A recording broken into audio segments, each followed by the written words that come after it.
Hey guys, welcome back to learn with Ammu's. Learn with അമ്മൂസിൽ ഇന്ന് നമ്മൾ നോക്കാൻ പോകുന്നത് ഇംഗ്ലീഷിലെ വളരെ പ്രധാനപ്പെട്ട ഒരു പോർഷനാണ്, ഒരു ഗ്രാമർ പോർഷനാണ് ഇഫ് ക്ലോസ് എന്ന് പറയുന്നത്. സോ നമ്മുടെ ക്വസ്റ്റ്യൻസിലൊക്കെ ഒരുപാട് കാണപ്പെടുന്ന ഒരു ക്വസ്റ്റ്യനാണ് ഇഫ് ക്ലോസ് എന്ന് പറയുന്നത്. നമ്മൾ വിചാരിക്കും 1 മാർക്കിനും 2 മാർക്കിനും ഒക്കെ അല്ലേന്ന് വിചാരിച്ച് കളയുന്ന ആ ഇഫ് ക്ലോസ് ആയിരിക്കാം ചിലപ്പോൾ നിങ്ങളുടെ A+ ഡിറ്റർമൈൻ ചെയ്യുന്നത്. സോ നിങ്ങളെ ആ ഒരു A+ എത്തിക്കാൻ വേണ്ടിയിട്ടാണ് ഞാൻ ഈ വീഡിയോ ചെയ്യുന്നത്. Okay, let us start the class. Before knowing about if clause, we have to know about the conditional sentences or the conditional clause. കേട്ടിട്ടുണ്ടോ നിങ്ങൾ കണ്ടീഷണൽ സെൻറ്റൻസും കണ്ടീഷണൽ ക്ലാസ് എന്നൊക്കെ വെച്ചാൽ? എന്താണ് കണ്ടീഷണൽ സെൻറ്റൻസ്? നമ്മൾ നാച്ചുറലി ഉപയോഗിക്കുന്ന സെൻറ്റൻസുകളെയാണ് നമ്മൾ കണ്ടീഷണൽ സെൻറ്റൻസുകളെന്ന് പറയുന്നത്. അതായത് ഇപ്പോൾ ഉദാഹരണത്തിന് നിങ്ങളിപ്പോൾ ബസ് കാത്ത് സ്റ്റോപ്പിൽ പോയി നിൽക്കുകയാണ്. അപ്പോൾ നിങ്ങൾക്ക് ബസ് കിട്ടുന്നില്ല. അപ്പോൾ നിങ്ങളുടെ അമ്മ പറയാണ്, നീ നേരത്തെ പോയിരുന്നെങ്കിൽ നിനക്ക് ബസ് കിട്ടിയേനെ. നീ നേരത്തെ പോയിരുന്നെങ്കിൽ നിനക്ക് ബസ് കിട്ടിയേനെ. അല്ലെങ്കിൽ നീ അവിടെ ചെന്നിരുന്നെങ്കിൽ, നീ നേരത്തെ ചെന്നിരുന്നെങ്കിൽ നിനക്ക് ബസ് കിട്ടിയേനെ. അല്ലെങ്കിൽ ഇപ്പോൾ പറയാണ്, നമ്മൾ ഡെയിലി എപ്പോഴും ഞാനൊക്കെ ഉപയോഗിക്കുന്നൊരു സെൻറ്റൻസാണ്, എനിക്കൊരു ലോട്ടറി അടിച്ചിരുന്നെങ്കിൽ ഞാനൊരു വീട് വെച്ചേനെ. അല്ലെങ്കിൽ ഒരു ലോട്ടറി അടിച്ചിരുന്നെങ്കിൽ ഞാൻ മണാലി ട്രിപ്പ് പോയേനെ. അപ്പോൾ ഇതുപോലെ നമ്മൾ നാച്ചുറലി ഉപയോഗിക്കുന്ന സെൻറ്റൻസുകളെ നമ്മൾ എന്തെന്ന് പറയും? കണ്ടീഷണൽ സെൻറ്റൻസ് എന്ന് പറയും. ഇനി കണ്ടീഷണൽ സെൻറ്റൻസ് എന്താണെന്ന് ചോദിച്ചാൽ അതിനകത്ത് 2 ഭാഗങ്ങളുണ്ട്. ഒരു ഇഫ് ക്ലാസ്സും ഉണ്ട്, ഒരു മെയിൻ ക്ലാസ്സും ഉണ്ട്. ഇപ്പോൾ തന്നെ നിങ്ങൾ നോക്കിയേ, if it rains the picnic will be cancelled. നിങ്ങൾ ടൂറിനൊക്കെ പോകാൻ വേണ്ടി വളരെ പ്ലാൻ ചെയ്തിരിക്കുന്നു. ടൂറിൻ്റെ തലേന്ന് ഭയങ്കര മഴയൊക്കെ പെയ്യാണ്. അപ്പോൾ നിങ്ങളുടെ പ്രിൻസിപ്പാൾ അല്ലെങ്കിൽ നിങ്ങളുടെ സാറ് വന്നിട്ട് പറയാണ്, മഴ പെയ്ത്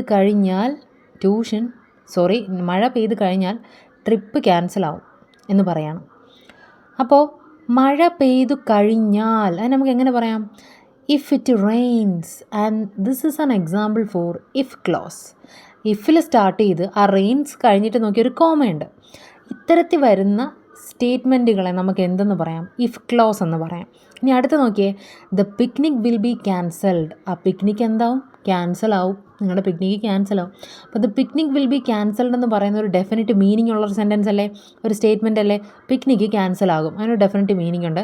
ഇത്തരത്തിൽ ഡെഫിനിറ്റ് മീനിങ് വരുന്നതിന് നമ്മൾ പറയുന്നതാണ് മെയിൻ ക്ലോസ് എന്ന് പറയുന്നത്. മെയിനായിട്ട് മീനിങ് ഉള്ളതിന് എന്തെന്ന് പറയുന്നു? മെയിൻ ക്ലോസ് എന്ന് പറയുന്നു. So once again I am repeating the statement. Conditional sentence is made up of 2 parts, that is an if clause and a main clause. If clause എങ്ങനെ നമ്മൾ തിരിച്ചറിയും? ഇഫിൽ സ്റ്റാർട്ട് ചെയ്ത് and end with a comma, and അതൊരു statement ആയിരിക്കും. Main clause എന്ന് പറയുമ്പോൾ എന്താണ്? If ക്ലോസിന് ശേഷം വരുന്ന ആപ്റ്റായിട്ടുള്ള മീനിങ് ഉള്ള സ്റ്റേറ്റ്മെൻറ്റുകളെയാണ് നമ്മൾ എന്തെന്ന് പറയുന്നത്? മെയിൻ ക്ലോസ് എന്ന് പറയുന്നത്. Hope you get the point. ഇനി നമ്മൾ ഇഫ് ക്ലോസ് പഠിക്കുമ്പോൾ കുറച്ച് റൂൾ അറിഞ്ഞിരിക്കുക. ആക്ച്വലി ഇത് നമ്മൾ ഗ്രാമറൊക്കെ വെച്ചിട്ട് പറയേണ്ട കാര്യങ്ങളാണ്. പക്ഷേ ഇപ്പോൾ ഞാൻ പറയുന്നത് നമ്മൾ ഈ കുറുക്ക് വഴി എന്നൊക്കെ പറയുന്ന പോലെ ഒരു പെട്ടെന്ന് മനസ്സിലാക്കാൻ പറ്റുന്ന, എല്ലാവർക്കും എഴുതാൻ പറ്റുന്ന ഒരു രീതിയാണ് പറയാൻ പോകുന്നത്. അതായത് ഒരു സെൻറ്റൻസ് തന്നിരുന്നാൽ അത് ഇഫ് ക്ലോസ് ആണോ മെയിൻ ക്ലോസ് ആണോ എന്ന് തിരിച്ചറിയാൻ വേണ്ടി ഇഫിൽ തുടങ്ങുന്ന സെൻറ്റൻസ് ആണോ അല്ലെങ്കിൽ ഇഫിൽ തുടങ്ങുന്ന സ്റ്റേറ്റ്മെൻറ്റ് ആ ഒരു സെൻറ്റൻസിനകത്ത് ഉണ്ടോ ഇല്ലയോ എന്നുള്ളത് നമ്മൾ നോക്കുക. സോ അതൊക്കെ നമുക്ക് കാണും, നമുക്കറിയാമായിരിക്കും. അപ്പോൾ ഫസ്റ്റ് റൂൾ എന്ന് പറയുന്നത്, ഇഫ് ക്ലോസിൽ വെർബ് V1 ഫോം ആണെങ്കിൽ മെയിൻ ക്ലോസ് നമ്മൾ കംപ്ലീറ്റ് ചെയ്യുന്ന സമയത്ത് വിൽ പ്ലസ് V1 ചേർത്ത് വേണം എഴുതേണ്ടത്. അതായത് ഇഫ് യു ഗോ ദെയർ, നീ അവിടെ ചെന്നാൽ, യു വിൽ ഗെറ്റ് മണി, നീ അവിടെ ചെന്ന് കഴിഞ്ഞാൽ നിനക്ക് പൈസ കിട്ടും. അപ്പോൾ if you go there is a perfect example for if clause. ആ ഗോ എന്ന് പറയുന്നത്, ഇഫ് യു ഗോ ദെയറിലെ വേർബിനെ ചെക്ക് ചെയ്യുക. വേർബ് ഏതാടെ? ഗോ ആണ്. സോ ഗോ ഏത് ഫോമിലായിരിക്കുന്നത്? V1 ആണോ, V2 ആണോ, V3 ആണോ? V1 ഫോമാണ്. സോ ഇഫ് ക്ലോസിൽ V1 വന്നു കഴിഞ്ഞാൽ മെയിൻ ക്ലോസിൽ എന്തൊക്കെ വരണം? വിൽ പ്ലസ് V1 വരണം. നീ അവിടെ ചെന്ന് കഴിഞ്ഞാൽ നിനക്ക് ഫുഡ് കിട്ടും, അങ്ങനെ പറയാം. If you go there you will get food. അല്ലെങ്കിൽ നീ അവിടെ ചെന്ന് കഴിഞ്ഞാൽ നിനക്ക് ബസ് കിട്ടും, you will get the bus. അപ്പോൾ അതുപോലെ ഇഫ് യു ഗോ ദെയർ, നീ അവിടെ ചെന്ന് കഴിഞ്ഞാൽ യു വിൽ ഗെറ്റ് മണി. അപ്പോൾ വിൽ പ്ലസ് വെർബിൻ്റെ V1 ഫോമായിട്ടുള്ള ഗെറ്റാണ് അവിടെ വന്നിരിക്കുന്നത്. വില്ല് മാത്രമല്ല നമുക്ക് ഉപയോഗിക്കാൻ സാധിക്കുന്നത്, വില്ലിന് പകരം ക്യാൻ, ഷാൾ, മേ ഒക്കെ നമുക്ക് സിറ്റുവേഷൻ അനുസരിച്ച് എന്ത് ചെയ്യാൻ പറ്റും? മാറ്റാനായിട്ട് സാധിക്കും. ഇനി going two rule number 2, V2 അതായത് വേർബിൻ്റെ ഭാഗത്ത് ഇഫ് ക്ലോസിൽ വേർബിൻ്റെ ഭാഗത്ത് V2 ആണ് വരുന്നതെങ്കിൽ, അതായത് ഗോയുടെ പാസ്റ്റ് ഫോമാണ് V2 ഫോമാണ് വെൻ്റ് എന്ന് പറയുന്നത്, വെൻ്റാണ് വരുന്നതെങ്കിൽ നമ്മൾ എഴുതുന്ന മെയിൻ ക്ലോസിനകത്ത് എന്തൊക്കെ വരണം? വുഡ് പ്ലസ് V1 വരണം. V2 അല്ല, വുഡിൻ്റെ കൂടെ വേർബിൻ്റെ ബേസ് ഫോമാണ് വരേണ്ടത്. If you went there you would get money. അപ്പോൾ ഇഫ് യു വെൻ ദെയറിൽ വന്നിരിക്കുന്നത് വേർബ് ഏതാ? വെൻ്റാണ്. അപ്പോൾ നമ്മൾ ആലോചിക്കണം അത് V1 ആണോ V2 ആണോ? V2 ആണ്. അപ്പോൾ ഇഫ് ക്ലോസിൽ V2 ആണെങ്കിൽ മെയിൻ ക്ലോസ് നമ്മൾ എഴുതുമ്പോൾ എന്തൊക്കെ വേണം? വുഡ് പ്ലസ് V1 വേണം. വുഡ് ചേർക്കുക, ഗെറ്റ് ചേർക്കുക. നമുക്ക് നമ്മുടെ സിറ്റുവേഷൻ അനുസരിച്ച് എന്ത് ചെയ്യാം? അവിടെ വെർബ് മാറ്റി ചേർക്കാവുന്നതാണ്. Moving to the next. Had plus V3 ആണ് വരുന്നതെങ്കിൽ അതിൻ്റെ കൂടെ വരേണ്ടത്, ഇഫ് ക്ലോസിൽ ഹാഡ് പ്ലസ് V3 ആണ് വരുന്നതെങ്കിൽ മെയിൻ ക്ലോസിൽ എന്തൊക്കെ വേണം?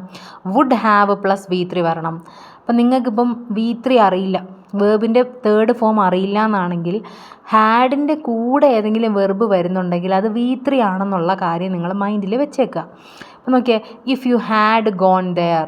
അപ്പോൾ ഹാഡ് പ്ലസ് ഗോൺ എന്ന് പറയുന്നത് ഗോ, വെൻറ്റ്, ഗോൺ, ഗോയുടെ V3 ഫോമാണ്. അപ്പോൾ ഇഫ് ക്ലോസിൽ ഹാഡ് പ്ലസ് V3 ആയിട്ടുള്ള ഹാഡ് പ്ലസ് ഗോൺ ആണ് വരുന്നതെങ്കിൽ മെയിൻ ക്ലോസിൽ എന്തൊക്കെ വരണം? വുഡ് ഹാവ് പ്ലസ് ഏതെങ്കിലും ഒരു V3 ഫോം വരണം. യു വുഡ് ഹാവ് ഗോട്ടൻ മണി. അവിടെ ഗോട്ടൻ എന്താ വന്നത്? Get, got, ഗോട്ടൻ. ഗെറ്റിൻ്റെ സെക്കൻഡ് ഫോം എന്ത് ചെയ്യുന്നില്ല, ഇതിനകത്ത് വരുന്നില്ല. തേർഡ് ഫോമായിട്ടുള്ള ഗോട്ടൻ ആണ് വരുന്നത്. ഐ തിങ്ക് നിങ്ങൾക്ക് കുറച്ചുകൂടി ക്ലിയർ ആയിട്ടുണ്ടെന്നാണ്. ഇനി നമുക്ക് കുറച്ച് എക്സസൈസ് ചെയ്യാം. അത് ചെയ്യുന്ന സമയത്ത് നിങ്ങൾക്ക് കുറച്ചുകൂടി ഇതുമായിട്ടൊന്ന് സെറ്റാവും.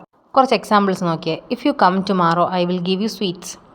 കം എന്ന് പറയുന്നത് വേർബിൻ്റെ V1 ഫോമാണ്. സോ നമ്മൾ എഴുതുന്ന മെയിൻ ക്ലോസിനകത്ത് എന്തൊക്കെ വേണം? വിൽ പ്ലസ് V1 വേണം. ഇവിടെ വിൽ ഗീവ് ആണ് അവിടുത്തെ വിൽ പ്ലസ് V1 എന്ന് പറയുന്നത്. ഇനി ഇഫ് യു കെയിം, കമ്മിൻ്റെ സെക്കൻഡ് ഫോമാണ്, V2 ഫോമാണ് കെയിം എന്ന് പറയുന്നത്. I would give you sweets. ഞാൻ നിങ്ങൾക്ക് എന്ത് തരാം? സ്വീറ്റ്സ് തരാം. അപ്പോൾ ഇഫ് യു കെയിം, കെയിം എന്ന് പറയുന്ന വേർബിൻ്റെ V2 ഫോം ആയതുകൊണ്ട് തന്നെ മെയിൻ ക്ലോസിൽ എന്തൊക്കെ വേണം? വുഡ് പ്ലസ് V2 വേണം. അപ്പോൾ would plus give. If you had come I would given you sweets. Had plus V3 എന്ന് പറയുന്നത് എന്താണ്ടേ? അങ്ങനെ വന്നു കഴിഞ്ഞാൽ നമ്മൾ എന്ത് എഴുതണം? വുഡ് ഹാവ് പ്ലസ് V3 എഴുതണം. അതാണ് ഇവിടെ വുഡ് ഹാവ് പ്ലസ് ഗീവൺ കൊടുത്തിരിക്കുന്നത്. അതായത് സബ്ജക്റ്റ് കഴിഞ്ഞ ഉടനെ നമ്മൾ എന്ത് ചേർക്കണം? വുഡ് ഹാവ് അങ്ങ് ചേർക്കുക. ഇനി നമുക്ക് കുറച്ച് എക്സാമ്പിൾസിലേക്ക് പോകാം. ഞാൻ റെഡിട്ട് മാർക്ക് ചെയ്തിരിക്കുന്നത് സെക്കൻഡ് ഫോമിൽ ഞാൻ കമ്മെന്നാണ് എഴുതിയത് കേട്ടോ. അതുകൊണ്ടാണ് ഇഫ് യു കെയിം ആണ് correct. If you came I would give you sweets. കാരണം കമ്മിൻ്റെ പാസ്റ്റ് ഫോമാണ് കെയിം എന്ന് പറയുന്നത്. അവിടെ കെയിം വന്നതുകൊണ്ടാണ് വുഡ് പ്ലസ് ഗീവ് അവിടെ വന്നത്, വുഡ് പ്ലസ് V1 അവിടെ വന്നത് എന്നുള്ളത് ഓർത്തിരിക്കുക. Okay. If you talk to someone. നീ ആരുടെങ്കിലും ഒന്ന് സംസാരിച്ചാൽ, ഇപ്പോൾ നമ്മൾ ഭയങ്കര വിഷമിച്ച് നിൽക്കുകയാണ്. അപ്പോൾ നിങ്ങളൊരു കൂട്ടുകാരി വന്നിട്ട് നിങ്ങളടുത്ത് പറയുകയാണ്, നീ ആരോടെങ്കിലും സംസാരിച്ചാൽ നിനക്ക് കുറച്ചുകൂടി എന്താവും? നീ കുറച്ചുകൂടി ബെറ്ററായിട്ട് നിനക്ക് തോന്നും എന്ന് പറയണം. നമുക്ക് എങ്ങനെ പറയാം? If you talk to someone. അപ്പോൾ നമ്മളതിൽ എന്ത് ചോക്കുക? ഇഫ് ക്ലോസ് ആണെന്ന് മനസ്സിലാക്കുക. ടോക്ക് എന്ന് പറയുന്ന വേർബിൻ്റെ V1 ഫോമാണെന്ന് മനസ്സിലാക്കുക. ഇഫ് ക്ലോസിൽ V1 വന്നു കഴിഞ്ഞാൽ നമ്മൾ മെയിൻ ക്ലോസിൽ എന്തൊക്കെ ചേർക്കണം? സബ്ജക്റ്റിന് ശേഷം വിൽ പ്ലസ് V1 ചേർക്കണം. അപ്പം എങ്ങനെ പറയാം? If you talk to someone you will feel better. Feel എന്ന് പറയുന്ന വേർബിൻ്റെ V1 ഫോമാണ്. അടുത്ത് നോക്കിയേ. If you like animated movies. If clause ആണ്. ഇഫ് യു കഴിഞ്ഞ സബ്ജക്റ്റ് കഴിഞ്ഞിട്ട് എന്താ കിടക്കുന്നത്? ലൈക്ക് എന്ന് പറയുന്നൊരു വേർബാണ് കിടക്കുന്നത്. ലൈക്ക് വെർബിൻ്റെ V1 ഫോമാണ്. സോ നമ്മൾ എഴുതുന്ന ആൻസറിൽ എന്തൊക്കെ വേണം? വിൽ പ്ലസ് V1 വേണം. നിനക്ക് അനിമേറ്റഡ് മൂവീസ് ഇഷ്ടമാണെങ്കിൽ എന്താണ്? നിനക്ക് ഇന്ന ഫിലിം ഇഷ്ടമാവും, അല്ലെങ്കിൽ എന്താണ്, നീ അത് പോയി കാണണം എന്നൊക്കെ പറയില്ലേ. അപ്പം നമുക്കിവിടെ എന്താ എഴുതാം? If you like animated movies, നിനക്ക് ഇന്ന സിനിമ ഇഷ്ടമാവും. ഇപ്പോൾ ഞാനിവിടെ പറയാൻ പോകുന്നത് ഇൻസൈഡ് ഔട്ട് എന്ന് പറയുന്ന ഒരു അനിമേറ്റഡ് മൂവിയാണ്. അപ്പോൾ നമുക്ക് എങ്ങനെ പറയാം? If you like animated movies you will like inside out. അല്ലെങ്കിൽ എങ്ങനെ പറയാം? If you like animated movies, നിനക്ക് അനിമേറ്റഡ് മൂവീസ് ഇഷ്ടമാണെങ്കിൽ ഞാൻ റെക്കമെൻഡ് ചെയ്യുന്നത് ഇൻസൈഡ് ഔട്ട് എന്ന് പറയുന്ന മൂവിയാണ്. അതിന് വേണ്ടിയിട്ടാണ് I will recommend the movie inside out എന്ന് പറയുന്നത്. അവിടെയും വിൽ പ്ലസ് റെക്കമെൻഡ് എന്ന് പറയുന്നത് വേർബിൻ്റെ V1 ഫോമാണ്. അടുത്തൊരു ചോദ്യം നോക്കിയേ. If I walked every day, ഞാൻ എല്ലാ ദിവസവും നടന്നിരുന്നെങ്കിൽ. അപ്പോൾ അതിലെ വേർബ് ഏതാണ്? വാക്ക്ഡ് ആണ്. അപ്പോൾ വാക്കിൻ്റെ കൂടെ ED വന്നിട്ടുണ്ട്. അപ്പോൾ വാക്കെന്ന് പറയുന്ന വേർബിൻ്റെ V2 ഫോമാണെന്ന് ഓർത്തിരിക്കുക. ഏതിൻ്റെ? വാക്കിൻ്റെ V2 ഫോമാണ് വാക്ക്ഡ് എന്ന് പറയുന്നത്. അപ്പോൾ വാക്ക്ഡ് ആണ് ഇഫ് ക്ലോസിൽ വരുന്നതെങ്കിൽ നമ്മൾ മെയിൻ ക്ലോസിൽ എന്തൊക്കെ ചേർക്കണം? വില്ലിൻ്റെ പാസ്റ്റ് ഫോമായിട്ടുള്ള വുഡും അതുപോലെ തന്നെ V1 ഫോമും ചേർക്കുക. അപ്പോൾ ഞാനിപ്പോൾ എല്ലാ ദിവസവും നടന്നിരുന്നെങ്കിൽ ഞാൻ കുറച്ചുകൂടി ഫിറ്റ് ആയേനെ, അല്ലെങ്കിൽ എനിക്ക് എൻ്റെ വെയിറ്റ് കുറച്ചുകൂടി ലോസ് ആയേനെ, എന്ത് വേണമെങ്കിലും പറയാം. അപ്പോൾ if I walk every day I would be more fit. BE എന്ന് പറയുന്നത് വേർബിൻ്റെ ബേസ് ഫോമാണ്. If I walked every day I would be slim. ഞാൻ സ്ലിം ആയേനെ. അപ്പോൾ വുഡിൻ്റെ കൂടെ BE അല്ലെങ്കിൽ വുഡ് അല്ല, ബിയുടെ മെയിൻ എന്ന് പറയുന്നത് എന്താണത് V1 ഫോമാണ്. അത് ചിലർക്ക് കൺഫ്യൂഷൻ ഉണ്ടാക്കുന്ന ഒന്നാണ്. അടുത്തൊരു എക്സാമ്പിൾ നോക്കിയേ. ഇഫ് യു റോഡ് വെൽ, നീ നന്നായിട്ട് എഴുതി കഴിഞ്ഞാൽ നിനക്ക് നല്ല മാർക്ക് കിട്ടും. ടീച്ചേഴ്സൊക്കെ എപ്പോഴും പറയുന്നതാണല്ലേ. അപ്പോൾ if you wrote well, wrote എന്ന് പറയുന്നത് റൈറ്റിൻ്റെ V2 ഫോമാണ്. V2 ആണ് ഇഫ് ക്ലോസിനകത്ത് വരുന്നതെങ്കിൽ നമ്മുടെ മെയിൻ ക്ലോസിനകത്ത് എന്തൊക്കെ വരണം? വുഡ് പ്ലസ് V1 വരണം അല്ലേ. നിനക്ക് നല്ല മാർക്ക് കിട്ടുമെന്ന് എങ്ങനെ പറയാം? അപ്പം if you wrote well you would get good marks എന്ന് പറഞ്ഞൂടെ. അടുത്ത് നോക്കിയേ. If you had played more carefully. അപ്പോൾ ഇത് ഇഫ് ക്ലോസിനകത്ത് എന്തൊക്കെയാണ് വന്നിരിക്കുന്നത്? ഹാഡ്, പ്ലേഡ് എന്ന് പറയുന്ന വേർബിൻ്റെ V3 ഫോമാണ്. അപ്പോൾ ഹാഡ് പ്ലസ് V3 ഫോമിലാണ് വരുന്നതെങ്കിൽ മെയിൻ ക്ലോസിനകത്ത് എന്തൊക്കെ വേണം? വുഡ് ഹാവ് പ്ലസ് V3 വരണം. അപ്പോൾ നിങ്ങൾ കളിക്കുകയായിരുന്നു, നിങ്ങൾ ക്രിക്കറ്റ് കളിച്ചിട്ട് ആ പന്ത് ചെന്ന് ആരുടെയെങ്കിലും വിൻഡോ ബ്രേക്ക് ചെയ്തുകൊണ്ട് പോയി. അപ്പോൾ അയാൾ വന്നിട്ട് പറയുന്നതാണ് if you had played more carefully. നിങ്ങൾ അങ്ങനെ ചെയ്തിരുന്നെങ്കിൽ എൻ്റെ വിൻഡോ എന്ത് ചെയ്തില്ലായിരുന്നു? പൊട്ടത്തില്ലായിരുന്നു. അങ്ങനെ നമുക്ക് എങ്ങനെ പറയാം? If you had played more carefully he would have not broken the window. അവൻ അങ്ങനെ കളിച്ചിരുന്നെങ്കിൽ, കുറച്ചുകൂടെ കെയർഫുള്ളായി കളിച്ചിരുന്നെങ്കിൽ അവൻ ഒരിക്കലും എന്തില്ലായിരുന്നു? ഈ window പൊട്ടിക്കില്ലായിരുന്നു, broken ചെയ്യില്ലായിരുന്നു.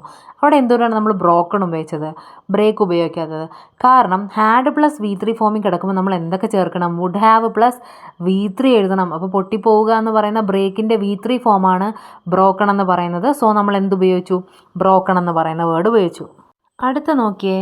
If I had known you were coming. നിങ്ങൾ ആരുടെയെങ്കിലും ഒരാളുടെ വീട്ടിൽ പറയാതെ പോകുമ്പോഴത്തേക്കും അവർ പറയുന്ന ഒരു വാക്കാണ്, അയ്യോ നേരത്തേക്ക് വിളിച്ച് പറഞ്ഞിരുന്നെങ്കിൽ ഞാൻ ബിരിയാണി ഉണ്ടാക്കി വെക്കുമായിരുന്നല്ലോ, അല്ലെങ്കിൽ ഞാൻ ടീ എങ്കിലും ഇട്ട് വെക്കുമായിരുന്നല്ലോ എന്നൊക്കെ. അപ്പോൾ നിങ്ങൾ വരുന്നത് ഞാൻ നേരത്തെ അറിഞ്ഞിരുന്നെങ്കിൽ എന്ന് പറയുന്ന ഒരു ഇഫ് ക്ലോസ് തന്നിട്ടുണ്ട്. അതിൻ്റെ മെയിൻ ക്ലോസ് ആണ് നമുക്ക് എഴുതേണ്ടത്. അപ്പോൾ നോക്കിയേ. ഇഫ് ഐ സബ്ജക്റ്റിന് ശേഷം ഹാഡ് നോൺ എന്ന് പറയുന്ന, അതായത് നോയുടെ V3 ഫോമായിട്ടുള്ള നോൺ ആണ് തന്നേക്കുന്നത്. അപ്പോൾ ഹാഡ് പ്ലസ് V3 വരുമ്പോൾ നമ്മൾ എഴുതുന്ന മെയിൻ ക്ലോസിനകത്ത് എന്തൊക്കെ വേണോടെ? വുഡ് ഹാഡ് പ്ലസ് V3 വരണം അല്ലേ. അപ്പോൾ അങ്ങനെ നോക്കിയേ. If I had known you were coming I would have made some biryani. ഞാൻ നിങ്ങൾക്ക് ബിരിയാണി ഉണ്ടാക്കി വെച്ചേനെ. അല്ലെങ്കിൽ I would have made some tea. ഞാൻ നിങ്ങൾക്ക് ചായ ഉണ്ടാക്കി വെച്ചേനെ. ഓക്കെ കുട്ടികളെ, നിങ്ങൾക്ക് മനസ്സിലായി എന്നറിയാൻ വേണ്ടിയിട്ട് ഞാൻ 2 ക്വസ്റ്റ്യൻസ് തന്നിട്ടുണ്ട്. അത് ചെയ്ത് നിങ്ങൾ കമൻറ്റ് ബോക്സിൽ ഇടുക. ആൻഡ് എന്തെങ്കിലും തിരുത്തുണ്ടെങ്കിൽ ഞാൻ പറഞ്ഞുതരാം. Okay, hope you get the point and hope you get this topic clearly. Thank you and have a nice day. If you are interested in watching these videos, please do subscribe my channel Learn with Ammuz. Thank you.